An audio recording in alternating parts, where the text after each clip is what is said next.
और सुखदेव मुनि जी ने बताया कि प्राचीन भारत में खटवांग नामक राजा थे, इक्ष्वाकु वंश के राजा थे और बड़े ही धर्मपरायण राजा, और इतने बड़े वीर योद्धा। एक बार देवताओं का युद्ध लगा दैत्यों के संग, असुरों के संग, और देवताओं ने राजा खटवांग जी को कहा कि आप आइए हमारे साथ युद्ध लड़िए ताकि इन असुरों को हराया जा सके, इन्हें पराजित किया जा सके। और तदुपरांत खटवांग राजा ने बड़ा लंबा युद्ध देवताओं के लिए लड़ा और उनको विजय दिलवा दी। और अंततः खटवांग राजा से प्रसन्न होकर देवताओं ने कहा, मांगिए आपको क्या वरदान चाहिए, आपने हमारी बहुत सहायता की है राजा, आप बताइए राजन आपको क्या चाहिए, हम वही वरदान देंगे। तो उस समय सुखदेव मुनि जी कहते, राजा खटवांग ने सोचा ये स्वर्ग के देवान है, ये मुझे स्वर्ग की वस्तुएं देंगे, भोग देंगे, ऐश्वर्य देंगे, ये पदार्थ देंगे बड़े सुंदर सुंदर, लेकिन इनका मैं क्या करूंगा, ये तो सारी माया है। खटवांग राजा जो थे वह एक ब्रह्म ज्ञानी राजा थे, उन्होंने ईश्वर का दर्शन किया था गुरु की कृपा से, और उनके मन में आया कि ये मुझे क्या देंगे, माया, अरे ये माया की चीजें एक दिन नष्ट हो जाएंगी, मुझे नष्ट होने वाली चीजें नहीं चाहिए, मुझे कुछ ऐसा चाहिए जो अजर अमर हो। अरे ये सारे उपभोग, ये भौतिक वस्तुएं, ये उपभोग की सामग्री, ये तो मेरे महल में भी बहुत ज्यादा है, ये ऐश्वर्य है, मुझे ये सब नहीं चाहिए। और कहते हैं खटवांग राजा ने सोच लिया कि स्वर्ग की वस्तुएं माया है, देखिए, और हम और भौतिक चीजों को पाना चाहते संसार की, और खटवांग राजा को तो स्वर्ग की चीजें मिल रही थी, स्वर्ग का पद मिल रहा था, गद्दी मिल रही थी, उन्होंने उसे ठुकरा दिया कि ये माया है। सच्चे तो माया क्या है आप जानते हैं, माया बस यही है जब आप अपने आत्म स्वरूप को भूल जाते हैं, उसी को माया कहा जाता है, और उसी चीज को माया नहीं कहा जाता। एक बार द्वारिका में गोमती नदी के किनारे भगवान श्री कृष्ण और सुदामा जी खड़े थे। सुदामा ने भगवान श्री कृष्ण जी से कहा, कन्हैया मैंने सुना तेरी माया बड़ी दुष्कर है। श्री कृष्ण मुस्कुरा दिए, अरे कन्हैया मुझे अपनी माया का एक पल दर्शन तो करवाओ। भगवान श्री कृष्ण जी ने कहा, सुदामा मित्र चलो अभी गोमती नदी में स्नान करते हैं, माया का दर्शन फिर करवा दूंगा। और सुदामा जी और श्री कृष्ण जी ने जैसे ही गोमती के जल में डुबकी लगाई, श्री कृष्ण जी तो जल से बाहर आ गए, लेकिन सुदामा जी के साथ क्या हुआ, सुदामा जी को माया का दर्शन हो गया, भगवान की महामाया का। माया का क्या दर्शन हुआ, उन्होंने देखा लहरों के अंदर डुबकी लगाने के समय में, इतने समय में, निमिष मात्र में, इतने कम समय के अंदर उन्होंने एक फ्रिक्शन के अंदर देखा कि वो किसी राज्य में पहुंच गए हैं, और उस राज्य के अंदर एक हथिनी ने उनके गले में फूल माला पहना दी, और राज्य के लोगों ने कहा हमारे यहाँ परंपरा है, ये हथिनी जिसके गले में फूल माला पहनाती है वो हमारा राजा बन जाता है, आज से तुम हमारे राजा हो। सुदामा जी को राजा की गद्दी पर बिठा दिया, उनका विवाह हो गया, वो माया में देख रहे हैं सब लहरों में डूबते डूबते, वो उनका विवाह हो गया, उनके बच्चे हो गए, और अब उनकी पत्नी जो थी उसकी मृत्यु हो गई किसी रोग के कारण, रानी की। और लोगों ने कहा महाराज हमारे देश की परंपरा है महाराज, रानी के साथ ही राजा को चिता में जलना पड़ता है जीवित ही। तो सुदामा ने हाय तौबा मचा दी, उन्होंने कहा मुझे बचाओ, अरे मुझे नहीं ऐसा करना, बचाओ मुझे, बचाओ मुझे। और बचाओ बचाओ करते करते लहरों ने उनको बाहर निकाल दिया। जैसे बाहर आए और जैसे सीढ़ियों पर आकर खड़े हुए गोमती घाट पर, तो भगवान श्री कृष्ण जी को देखा, कहने लगे कन्हैया मुझे बचाओ, वो मुझे जला देंगे, जीवित मेरी मृत्यु, मुझे मृत्यु घाट उतार देंगे, मुझे बचाओ। भगवान श्री कृष्ण जी ने सुदामा के कंधे पर अपना हाथ रखा, कहा सुदामा मित्र अरे अरे बाहर आओ इस माया से। उन्होंने कहा मैं कहाँ था? उन्होंने कहा तुम मेरी माया का दर्शन कर रहे थे, ये मेरी माया है जिसमें तुम भूल गए कि तुम कौन हो, अपने आत्मस्वरूप को भूल गए। सुदामा जी ने कहा बड़ी विचित्र माया है, सचमुच ये माया है भगवान की, जब हम अपने आत्मस्वरूप को भूल जाते हैं। और राजा खटवांग ने सोचा मुझे अपने आत्मस्वरूप को नहीं भूलना, मुझे तो अपनी आत्मा में स्थित रहना है। और उन्होंने कहा अब देखिए राजा खटवांग ने क्या कहा देवताओं से, सुखदेव मुनि जी बता रहे भागवत कथा। उन्होंने कहा देवताओं से मुझे एक ही वरदान दीजिए, मुझे यह बता दीजिए मेरी मृत्यु कब होने वाली है, बस इतना बता दीजिए मुझे। अब राजा खटवांग को देवताओं ने कहा महाराज बड़े खेद से कह रहे हैं, बड़े अफसोस के साथ खेद से, एक मुहूर्त में आपकी मृत्यु आने वाली है महाराज, एक मुहूर्त में। एक मुहूर्त समझते हैं क्या होता है? एक मुहूर्त हिंदू काल गणना के अनुसार एक मुहूर्त में 2 घड़ी होती है, यानी कि 48 minutes only, nearly 48 minutes, 48 minute बस। इसे कहते हैं एक मुहूर्त 2 घड़ी। और ये एक दिन में कितने होते हैं? 30 मुहूर्त होते हैं, 15 दिन के 15 रात के, जिसे 24 घंटे कहते हैं। तो इस तरह से उनके पास 48 मिनट में बस राजा खटवांग ने सुना एक मुहूर्त और शीघ्र धरती पर आए, स्वर्ग छोड़कर, और धरती पर आए और ध्यान में बैठे। अब आप सोच के देखिए, राजा खटवांग की जगह अगर हम में से कोई होता और उसे बता दिया जाए कि भाई 48 मिनट है बस तुम्हारे पास, तो क्या होता? दिमाग में आता भाई मेरी वो प्रॉपर्टी पड़ी, उसे अपने उस बच्चे के नाम कर देना, उससे मैंने वो पैसा निकलवाना है, वो आ जाए, मेरे घर में वो समस्या चली तो उसे ठीक कर जाऊँ 48 मिनट के अंदर। बहुत कुछ हम अपने काम में चलेगा इस दुनिया को लेकर, संसार और विषय पदार्थों को लेकर। लेकिन राजा खटवांग इतने बड़े राजा है, इतना बड़ा साम्राज्य है उनका, रानी है, उनके बच्चे हैं, संतानें हैं, लेकिन राजा खटवांग ने किसी का नहीं सोचा। वो ध्यान में बैठ गई, एक मुहूर्त है, यानी कि मुझे भगवान के साथ जुड़ जाना चाहिए, अब ये समय मुझे दिया गया है बस। और वो भगवान के ध्यान में बैठ गई। और कहते हैं उनके बारे में कहा गया, छित्वा अन्यथा स्वरूपम, स्वरूपम व्यवस्थितः, उन्होंने अपने अन्य भाव को त्याग दिया। अन्य भाव जानते हैं किसे कहते हैं? अन्य भाव का अर्थ है मैं किसी का पति हूँ, मैं राजा हूँ, मैं किसी का बेटा हूँ, मैं किसी का पुत्र हूँ, किसी का पिता हूँ, किसी का भाई हूँ, या किसी की पत्नी हूँ, किसी की बहन हूँ।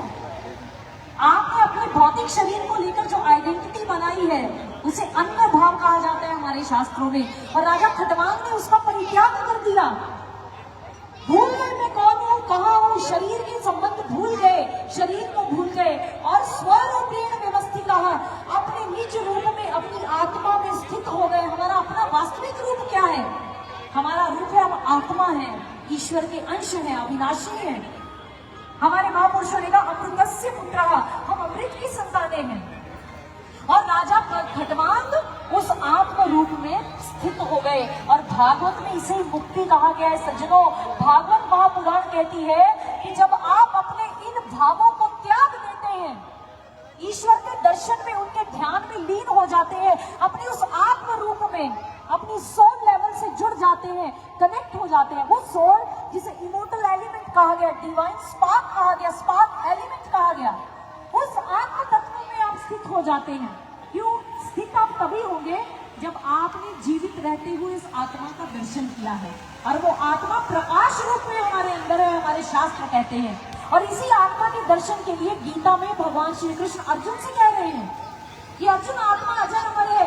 द्वितीय अध्याय गीता का इसी इमोर्टैलिटी पर है, आत्मा की अमरता पर है, अजरता पर है। और इसीलिए भागवत कहती है अगर मुक्ति चाहिए तो ब्रह्म ज्ञान की दीक्षा के द्वारा अपने अंदर स्थित उस आत्मा के प्रकाश रूप का दर्शन करें, उस प्रकाश से जुड़े रोज नित्य ध्यान करें। और ध्यान के बाद जब मृत्यु आएगी, अंतिम समय आएगा, आपका ध्यान अपने आप ही कनेक्ट हो जाएगा इस ईश्वर से, उससे पहले नहीं हो पाएगा। 24 घंटे तो संसार में ध्यान है, आत्मा का दर्शन अभी तक तो किया ही नहीं। अभी तक तो मन की गुलामी कर रहे हैं हम, मन जो कहता है वही खेल खेल रहे हैं। आत्मा तो दबी पड़ी है, अभी सोई है, तो उसको जागृत करवाना है, ब्रह्म ज्ञान उसे जागृत करता है। और खटवांग राजा जब अपने आत्म भाव में स्थित हो गए, एक मुहूर्त के अंदर, एक मुहूर्त यानी कि 48 मिनट के अंदर उनको मोक्ष की प्राप्ति हो गई, उनकी आत्मा वैकुंठ के द्वार पर चली गई, उनको मुक्ति की प्राप्ति हो गई। और ये बात भागवत कह रही है कि कितनी परम सत्य घटना है।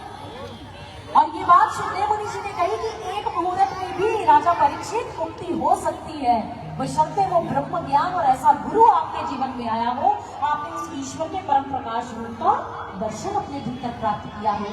इसलिए सज्जनों, इस माया से बचना है। और माया है ना, वो नर्तकी है, हमें नचाती है माया, हमें वो इतना नाच नचाती है, हमारी इतनी आयु निकल गई, हमें पता ही नहीं चल रहा वो नर्तकी हमें नचा रही है। और अगर इस नर्तकी को उल्टा करके देखें तो बनता है कीर्तन। अगर इस माया रूपी नर्तकी से बचना है तो भगवान के कीर्तन को कुछ घड़ी के लिए कर लेते हैं। यूं तो मुक्ति मिलेगी भगवान के दर्शन के बाद ही, बातें करने से नहीं मिलेगी। हमारे महापुरुषों ने कहा हृदय ज्ञान मुक्ति, ब्रह्म ज्ञान की मतलब मुक्ति नहीं, ये हमारे शास्त्र कह रहे हैं और आपको शास्त्रों के अनुसार हम बता रहे हैं। हमारी अपनी कोई आइडियोलॉजी नहीं है जो हमारा सनातन धर्म कहता है, हमारे पुराण शास्त्र कहते हैं, भागवत महापुराण कह रहा है, हम आपको वही बता रहे हैं सज्जनों। इसलिए उस ब्रह्म ज्ञान को प्राप्त करने की नितांत अनिवार्यता है, आवश्यकता है। प्रभु का कीर्तन करते हैं। ये कीर्तन क्या है आप जानते हैं? कीर्तन शब्द जो संस्कृत की कीर्त धातु और अन्य प्रत्यय लगने से बना है, जिसका अर्थ होता है गुणगान करना, भगवान अंदर जाने का रास्ता है, उनके गुणों का वर्णन करना, उसे कीर्तन कहा जाता है। और कलियुग आगे जाना कीर्तन बड़ा सुंदर माध्यम है भगवान से जुड़ने का। और आप जानते हैं आज की मॉडर्न साइंस कहती है अगर हम ब्रह्म ज्ञानियों के मुख से इस मंच पर, दिव्य ज्योति के मंच पर जितने भी गुरु महाराज जी के शिष्य आप देख रहे हैं, ये सब ब्रह्म ज्ञानी है। इन्होंने ईश्वर की उस परम ज्योति का दर्शन अपने अंदर किया गुरुदेव सर श्री आशुतोष महाराज जी की कृपा से। और हमारे शास्त्र कहते हैं जब आप ब्रह्म ज्ञानियों के मुख से कीर्तन सुनते हैं, क्योंकि वो जुड़े हुए हैं, वो जुड़कर गाएंगे भगवान से, देखने के बाद गाएंगे, तो आपके अंदर जो कॉर्टिसोल एक तनाव का यानी कि स्ट्रेस का हार्मोन होता है ना, आज कितना स्ट्रेस है, तो स्ट्रेस का हार्मोन वो खत्म होने लग जाता है हार्मोन, और हैप्पी हार्मोन रिलीज होने लग जाता है। आपको आनंद और प्रसन्नता मिलने लग जाती है भगवान का कीर्तन, इसका लाभ है। जैसे आपने बचपन में विज्ञान की कक्षा में एक सूत्र पढ़ा होगा कि एटम के इर्द गिर्द बहुत सारे इलेक्ट्रॉन्स होते हैं, पढ़ा है ना? परमाणु के इर्द गिर्द बहुत सारे इलेक्ट्रॉन्स होते हैं, उसके अंदर प्रोटॉन भी होता है, न्यूट्रॉन भी होता है। जो प्रोटॉन होता है उसके अंदर एक चार्ज होता है, आयन जिसे कहते हैं पॉजिटिव आयन। न्यूट्रॉन होता है, उसमें ना पॉजिटिव आयन है ना नेगेटिव है। जो इलेक्ट्रॉन होते हैं उस पर नेगेटिव आयन्स होते हैं, और जो न्यूक्लियस होता है एटम का, उसी नेगेटिविटी से घिरा हुआ है, इलेक्ट्रॉन से घिरा हुआ है। ऐसे ही हमारा जीवन नेगेटिविटी से घिरा हुआ है। नेगेटिव लोग हमें मिलते हैं, दुखी, परेशान, आप कहीं भी जाते हैं परेशान लोग मिलते हैं। लोगों के अंदर बड़ी नकारात्मकता है, लोगों की वाइब्स बड़ी नेगेटिव है, उनका ऑरा नेगेटिव है। आप जहां जाकर नेगेटिविटी आपको मिल रही है, नेगेटिविटी के जो काले बादलों ने हमारे जीवन को घेरा है ना, हमारे आत्म रूपी न्यूक्लियस को घेरा है, तो उसके लिए आपको क्या करना होगा? कीर्तन के प्रोटॉन्स को लाना होगा, पॉजिटिविटी को लाना होगा। ये कीर्तन हमारे जीवन में पॉजिटिव वाइब्स लाता है, हमारा ऑरा पॉजिटिव करता है, चार्ज करता है स्पिरिचुअली, और आप इतने सकारात्मक हो जाते हैं कीर्तन में आकर कि हमें पता ही नहीं चलता कि नकारात्मकता है और कितने कर्म संस्कार छूट गए। एक बार देवर्षि नारद जी के शिष्य प्रहलाद जी से भगवान श्री नारायण जी ने, नृसिंह भगवान ने एक बात कही कि प्रहलाद तुम कहते हो जितने असुरों का मैंने वध किया इनको मैं स्वर्ग दे दूं। उन्होंने कहा हाँ भगवान इनको स्वर्ग दीजिए। भगवान श्री नारायण ने कहा इनके बदले में तुम्हें नरक में जाना पड़ेगा इनके कर्मों का भुगतान करने के लिए, ये स्वर्ग के अधिकारी नहीं है। प्रहलाद ने कहा प्रभु मुझे नरक में भेज दीजिए, कोई मुझे चिंता नहीं है, कोई चिंता नहीं प्रभु। उन्होंने कहा आपने मेरे गुरुदेव देवर्षि नारद जी को एक बात कही थी, नाहम वसामि वैकुंठे योगिनां हृदय न च मद भक्ता यत्र गायन्ति तिष्ठामि तत्र नारदः।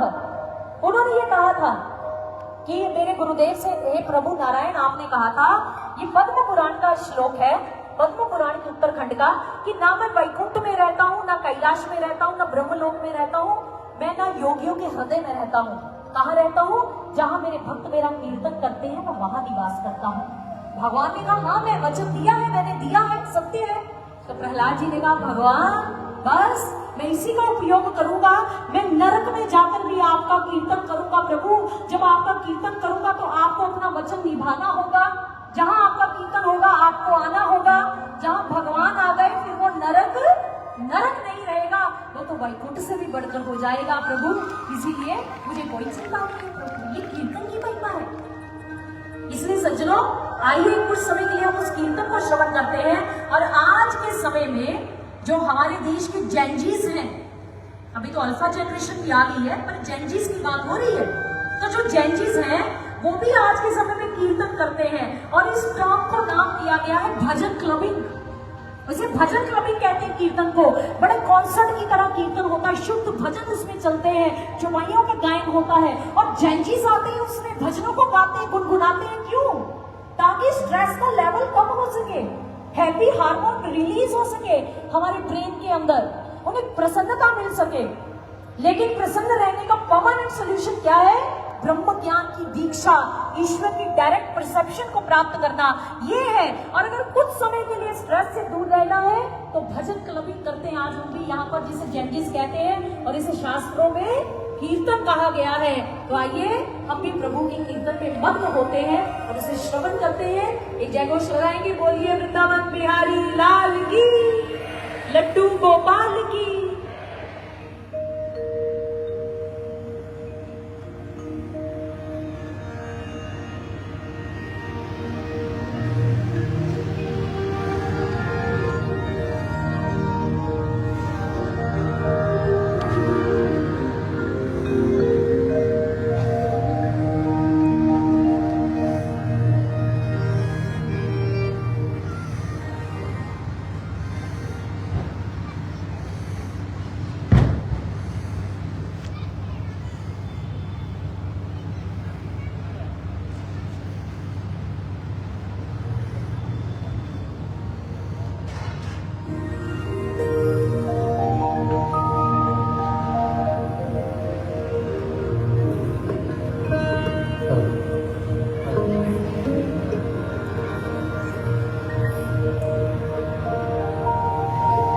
बोलो बांके बिहारी लाल की जय। बोलो बांके बिहारी।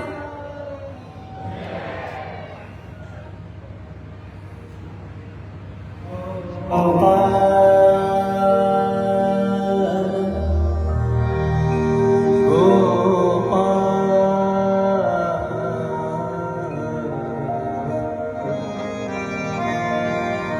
गोपाल गोपाल गोपाल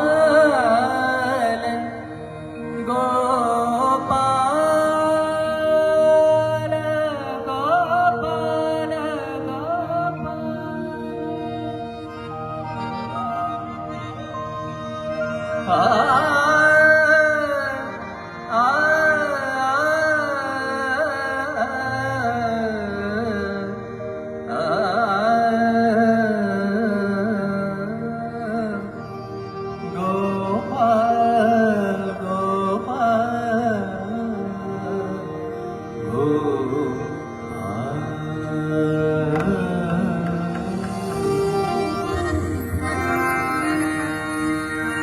हे जगदीश्वर हे जगपालक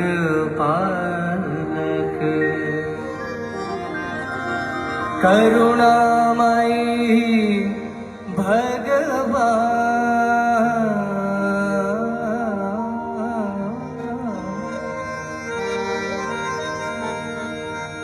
हे जगदीश्वर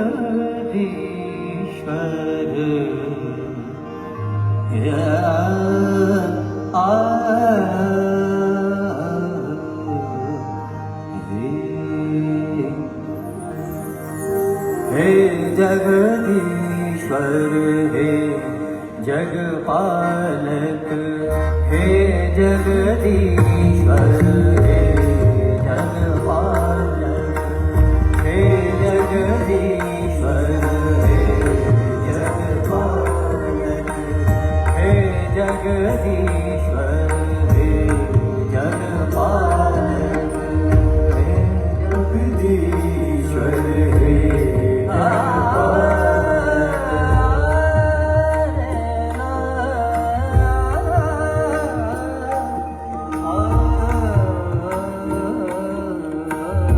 हे जगदीश्वर हे जगदीश्वर हे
महिमा करेंगे, सभी साथ में गाएंगे। प्रभु प्रेमियों, ये जो नाम है, इसकी जो महिमा है बड़ी अपार है। इसका फल सिर्फ आपको नहीं मिलेगा, ये ब्रह्मांड, ये पेड़ वृक्ष पशु पक्षी सबको मिलता है। तो प्रेम से सभी ने साथ में गाना है। कृष्ण कृष्ण हरे बोलो, कृष्ण कृष्ण हरे, कृष्ण कृष्ण हरे बोलो, कृष्ण कृष्ण हरे, कृष्ण कृष्ण हरे बोलो, कृष्ण कृष्ण हरे, कृष्ण कृष्ण हरे बोलो, कृष्ण कृष्ण हरे, कृष्ण कृष्ण हरे बोलो, कृष्ण कृष्ण हरे, कृष्ण कृष्ण हरे बोलो, कृष्ण कृष्ण हरे, कृष्ण कृष्ण हरे बोलो, कृष्ण कृष्ण हरे, कृष्ण कृष्ण हरे बोलो, कृष्ण कृष्ण हरे, कृष्ण कृष्ण हरे बोलो, कृष्ण कृष्ण हरे, कृष्ण कृष्ण हरे बोलो, कृष्ण कृष्ण हरे।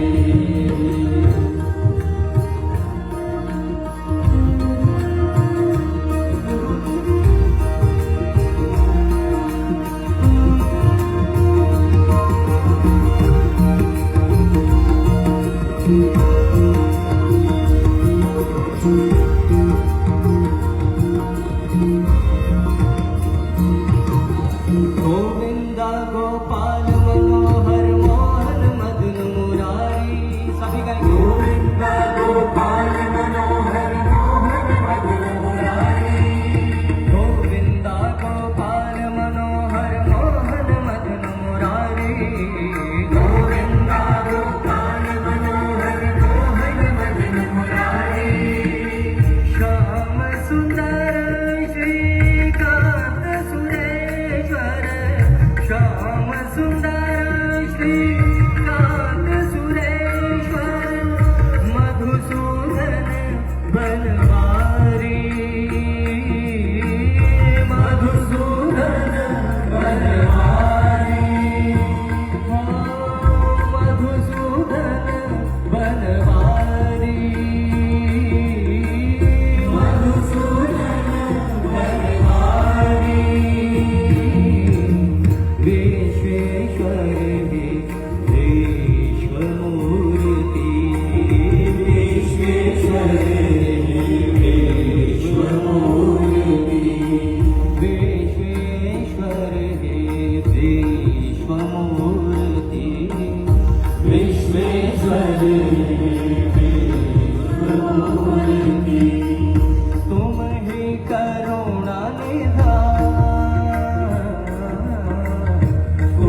भक्तों को वरदान,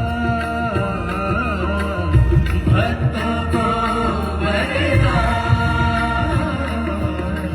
हे जगदीश्वर हे जगपालक, हे जगदीश अभी गाएंगे जगपालक। ओ हे जगदीश्वर हे जगपालक, हे जगदीश्वर हे जगपालक। करुणामयी भगवान, करुणामयी भगवान।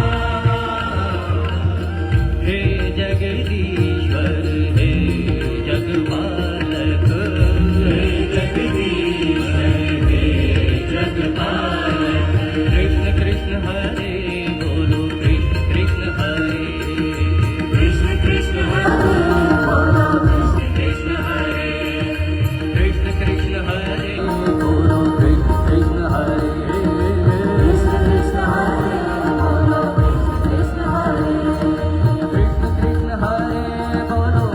कृष्ण हरे, कृष्ण कृष्ण हरे बोलो, कृष्ण कृष्ण हरे, कृष्ण कृष्ण हरे बोलो, कृष्ण कृष्ण हरे, कृष्ण कृष्ण हरे बोलो, कृष्ण कृष्ण हरे, कृष्ण कृष्ण हरे बोलो, कृष्ण कृष्ण हरे, कृष्ण कृष्ण हरे बोलो, कृष्ण कृष्ण हरे, कृष्ण कृष्ण हरे बोलो, कृष्ण कृष्ण हरे, कृष्ण कृष्ण हरे बोलो, कृष्ण कृष्ण हरे, कृष्ण कृष्ण हरे बोलो, कृष्ण कृष्ण हरे, बोलो राधे राधे राधे बोलो, कृष्ण कृष्ण कृष्ण बोलो, राधे राधे राधे बोलो, कृष्ण कृष्ण कृष्ण बोलो, राधे राधे कृष्ण बोलो, राधे राधे कृष्ण बोलो, राधे राधे कृष्ण बोलो, राधे राधे कृष्ण बोलो, राधे कृष्ण कृष्ण बोलो, राधे कृष्ण कृष्ण बोलो, राधे कृष्ण कृष्ण बोलो, राधे कृष्ण कृष्ण। कृष्ण नाम से जग उजियारा, कृष्ण नाम से जग उजियारा, कृष्ण नाम से जग उजियारा, कृष्ण नाम से जग उजियारा। पावन है इस नाम की धारा, पावन है इस नाम की धारा, पावन है इस नाम की धारा, पावन है इस नाम की धारा। छट जाएगा शाम नाम से, छट जाएगा शाम नाम से, घोर घना मन का उजियारा, घोर घना मन का उजियारा। बोलो राधा रमण हरि गोविंद बोलो, राधा रमण हरि गोविंद बोलो, राधा रमण हरि गोविंद बोलो, राधा रमण हरि गोविंद बोलो। गोविंद बोलो हरि गोपाल बोलो, गोविंद बोलो हरि गोपाल बोलो, गोविंद बोलो हरि गोपाल बोलो, गोविंद बोलो हरि गोपाल बोलो। राधा रमण हरि गोविंद बोलो, राधा रमण हरि गोविंद बोलो, गोविंद बोलो हरि गोपाल बोलो, गोविंद बोलो हरि गोपाल बोलो। गोपाल गोपाल गोपाल गोपाल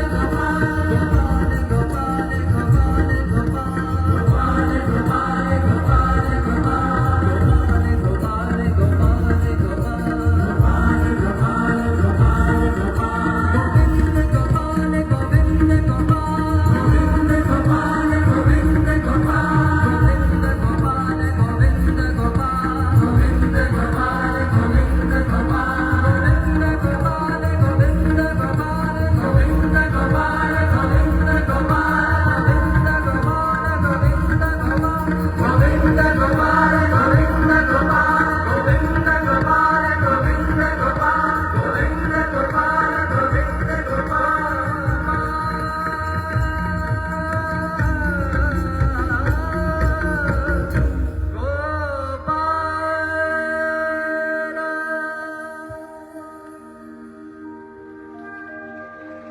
इसलिए भगवत प्रेमियों, कैसा लगा कीर्तन करके? अच्छा लगा ना? कुछ समय के लिए हम भूल जाते हैं हम कहाँ बैठे, हम कहीं और ही ट्रांसफर हो जाते हैं इस कीर्तन को श्रवण करके, प्रभु की कथा को श्रवण करके। और इस तरह से आज राजा परीक्षित को शुकदेव मुनि महाराज जी ने ये बताया द्वितीय स्कंध में कि आपके पास तो 7 दिवस है, एक पल में यानी कि एक मुहूर्त में भी मुक्ति की प्राप्ति हो सकती है अगर आपके पास वो ब्रह्म ज्ञान की दीक्षा है। और तदुपरांत राजा परीक्षित ने भगवान के विषय में बहुत सारे प्रश्न किए और राजा परीक्षित ने जो जो प्रश्न किए शुकदेव मुनि महाराज जी सब जिज्ञासा शांत करते हैं, उनके प्रश्नों का उत्तर दे रहे हैं, उन्हें भगवान की कथा सुना रहे हैं। भागवत के तृतीय स्कंद में वो विदुर जी की घटना सुनाते हैं कि भगवान जब शांति दूत बनकर हस्तिनापुर गए तो विदुर जी के गृह में भी जाते हैं। और इसी तृतीय स्कंद में हिरण्याक्ष भगवान की कथा भी है। हिरण्याक्ष की कथा है वराह भगवान ने जब उसका उद्धार किया, उसका कल्याण किया। और आइए चलते भागवत के चतुर्थ स्कंद की ओर, जहां आज भगवान भोलेनाथ जी के विषय में शुकदेव मुनि महाराज जी राजा परीक्षित को बताते हैं। और उन्होंने कहा आइए आज मैं आपको भगवान शिव शंकर जी की महिमा सुनाता हूं। जैसे ही बात सुनी तो राजा परीक्षित ने कहा कि मैंने सुना है कि जो दक्ष प्रजापति थे वो भगवान जो महादेव हैं शिव शंकर, उनसे द्वेष रखते थे। चतुर्थ स्कंद के दूसरे अध्याय का दूसरा श्लोक, जिसमें शुकदेव मुनि महाराज जी से राजा परीक्षित ने प्रश्न किया। उन्होंने कहा कि वो भगवान शिव शंकर जी जो निर्वैर है, जो कि चराचर जगत के गुरु है, शांत विग्रहम, जिनका विग्रह शांत है, जिनकी किसी से शत्रुता नहीं है। और कहा आत्मा रामश्च कथम द्वेष्टि जगतो दैवत। अरे भाई जो आत्मा राम है, जो किसी से वैर नहीं रखते, जो शांत विग्रह के स्वामी है, जो चराचर जगत के गुरु है, भगवान है, ऐसे भोलेनाथ से द्वेष्टि कैसे द्वेष कोई रख सकता है, कैसे कोई द्वेष कर सकता है। और दक्ष प्रजापति ने द्वेष क्यों किया? आत्मा राम शब्द का प्रयोग किया है देखिए भगवान शिव जी के लिए। आत्मा राम शब्द समझते हैं? आत्मा राम का अर्थ होता है जो अपनी आत्मा में रमण करते हैं।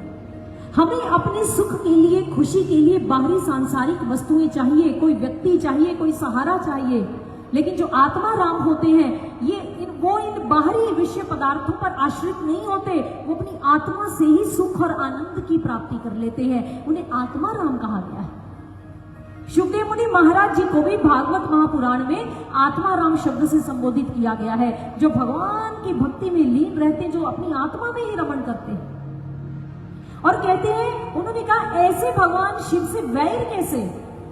तो शुकदेव मुनि महाराज जी ने कहा मैं बताता हूं। उन्होंने कथा सुनाई कि एक बार ब्रह्म सत्र चल रहा था, जिसमें बड़े बड़े ब्रह्म ऋषि आए थे, सभी देवता सम्मिलित थे, भगवान शिव भी वहां बैठे थे। और जैसे प्रजापतियों में श्रेष्ठ दक्ष प्रजापति आते हैं उस ब्रह्म सत्र में, तो सब प्रजापतियों के आने पर खड़े हो जाते हैं, क्योंकि वो श्रेष्ठ हैं, प्रजापति आए हैं इस संसार के, तो सभी उनके सम्मान में खड़े हो गए।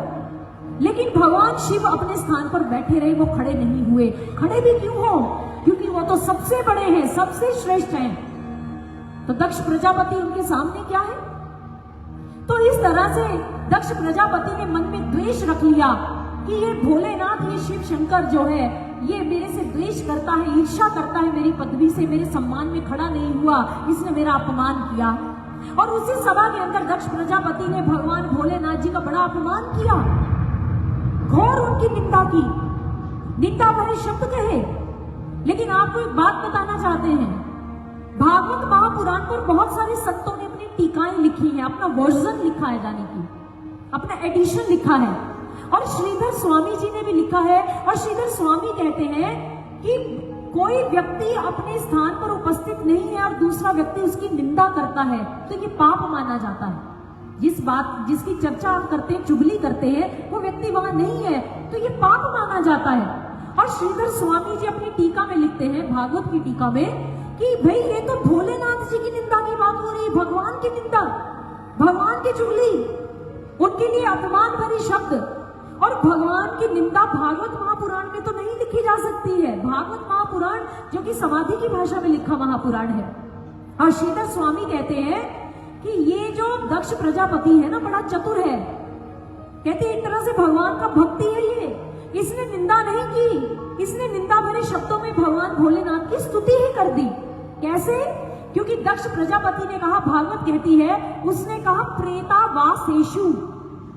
तो श्रीधर स्वामी ने कहा इसमें निंदा कहां हुई? शमशान वासेषु, यानी कि उसने कहा भगवान शिव शमशान में निवास करते हैं। तो श्रीधर स्वामी कहते हैं निंदा नहीं, ये सत्य बात है, क्योंकि भगवान भोलेनाथ की स्तुति है, ये महिमा है। वो हमें बता रहे हैं कि एक दिन सभी को अंत में कहां जाना है भाई? शमशान में ही जाना है। सभी का डेरा वहीं पे लगने वाला है, सभी की चिता वहीं जलने वाली है। तो कहती है निंदा नहीं, वो निंदा में स्तुति कर रहा है। और फिर उसने कहा नर अस्ति भूषण, कि ये नर मुंडों की माला पहनता है शिव, ये ऐसा है अघोड़ी, ऐसी ऐसी बातें बोली।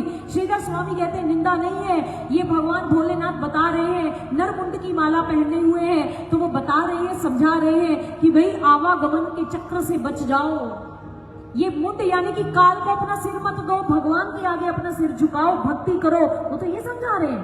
तो कहते हैं इस शब्द से यही प्रमाणित हो रहा है। और फिर उसने आगे बात कही, चिता भस्म स्नानहा, ये शिव ऐसा है शमशान में रहने वाला, प्रेतों का संग करने वाला। दक्ष प्रजापति ने कहा ये चिता की भस्म लगाता है अपने शरीर पर। और श्रीधर स्वामी कहते परम सत्य बात है। और भगवान शिव शंकर समझाते हैं कि भस्म यानी कि एक दिन तुम भी मुट्ठी भर राख बन जाओगे, ये तुम्हारा शरीर नहीं रहेगा, कुछ साथ नहीं रहेगा, अंत में तुम्हें राख में ही परिणत होना है। तो वो तो हमें समझा रहे हैं, यानी कि दक्ष प्रजापति भगवान की गहरी स्तुति की अर्थ समझा रहा है निंदा के माध्यम से।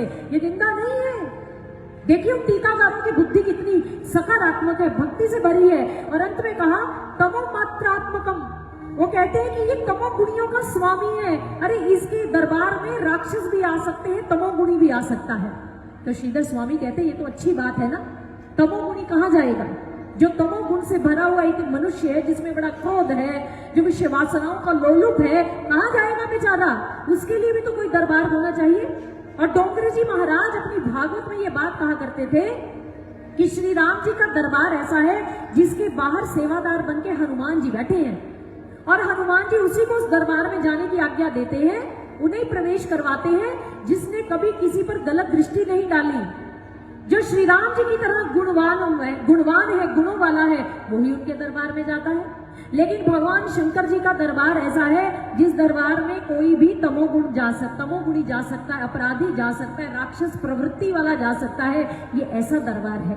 और कहते हैं महादेव कैसे हैं? अगर आप बस 3 बार महादेव महादेव बोलो, हमारे महापुरुषों ने कहा महादेव महादेव महादेव यो वदेत, जो एक बार कहता है महादेव महादेव एकम यो वदेत, जो एक बार कहता है तो फिर क्या होता है? मुक्ति मापनोति, भगवान शिव उसको मुक्ति दे देते हैं। और द्वाभ्याम शंभु ऋणी भवेत, एक बार में शिव उनको मुक्ति दे देते हैं जो दिल से भाव से महादेव कहता है। और जो 2 बार ऐसा बोल दे तो भगवान शिव उसके ऋणी हो जाते हैं। अब मैं इसको क्या दूं भाई, ये तो दूसरी बार भी महादेव पुकार रहा है। ये ऐसा महादेव भगवान भोलेनाथ का दरबार है। तो श्रीधर स्वामी कहते इसमें निंदा कहाँ है ना? ये तो महिमा की बात है ना।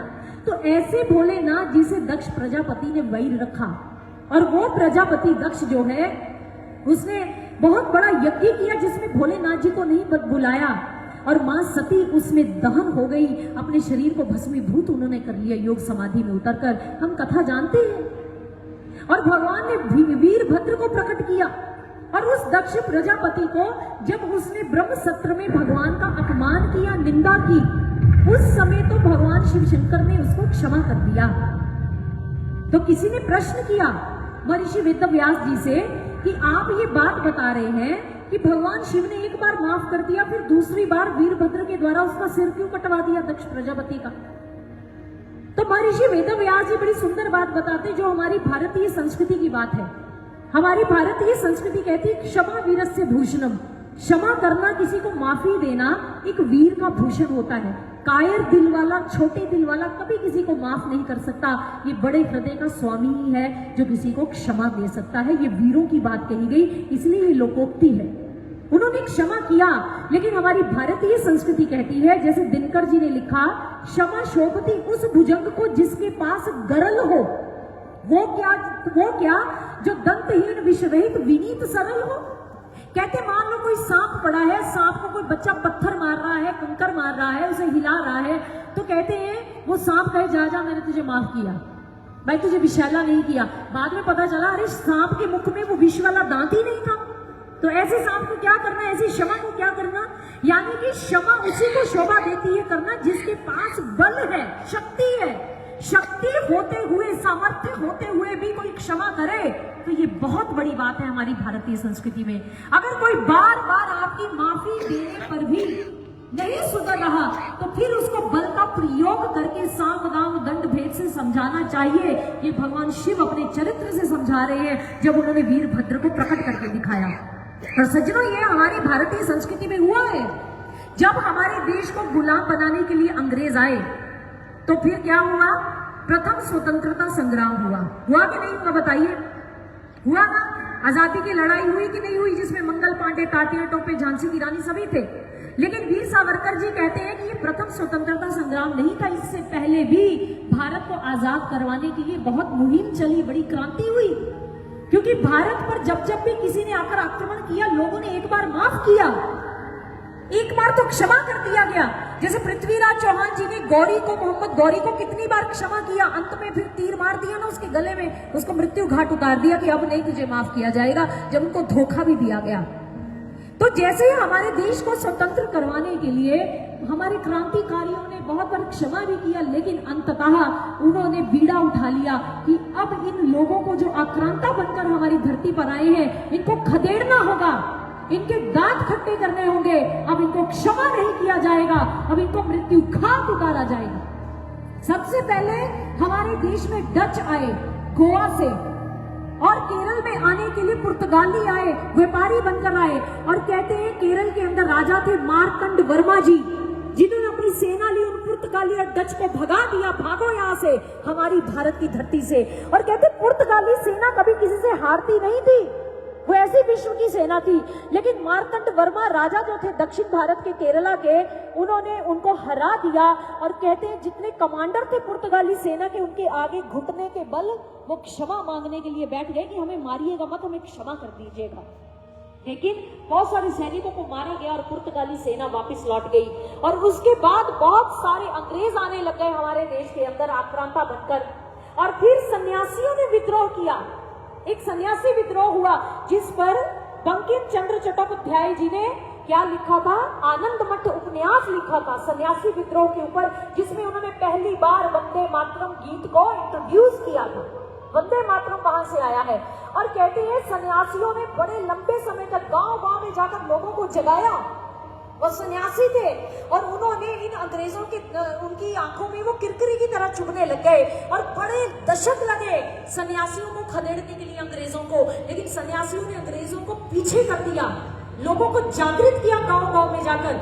और उसके बाद एक लंबा कालखंड आया जब हमारे भारत देश में मात्र भारत के राजाओं का ध्वज था। हर और कहीं पर शिवाजी मराठा थे, कहीं पर पृथ्वीराज चौहान थे, कहीं पर कोई और था। इस तरह से सभी भारतीय ध्वज फहरा रहे थे, अपना अपना ध्वज था, सनातन धर्म का ध्वज था, कोई नहीं था। और उसके बाद लंबे कालखंड के बाद फिर अंग्रेज आए व्यापारी बनकर, डिवाइड एंड रूल की नीति अपनाई, हमने फूट डाली और हमें वर्षों वर्षों के लिए गुलाम बना दिया। और उस समय सभी लोग क्रांतिकारी फिर एकजुट हुए कि अब इनको क्षमा नहीं करेंगे, अब इनको यहाँ से भगा देंगे। और उन सभी ने कुर्बानियां दी, बलिदान दिए, प्राणों को न्यौछावर किया, अपनी जान पर खेल गए, अपनी जवानियों को रोंद दिया, लेकिन भारत को आजाद करवाया। और वो दिन आया बड़ा सौभाग्यशाली 15 अगस्त 1947 जब भारत आजाद हुआ। लेकिन हमें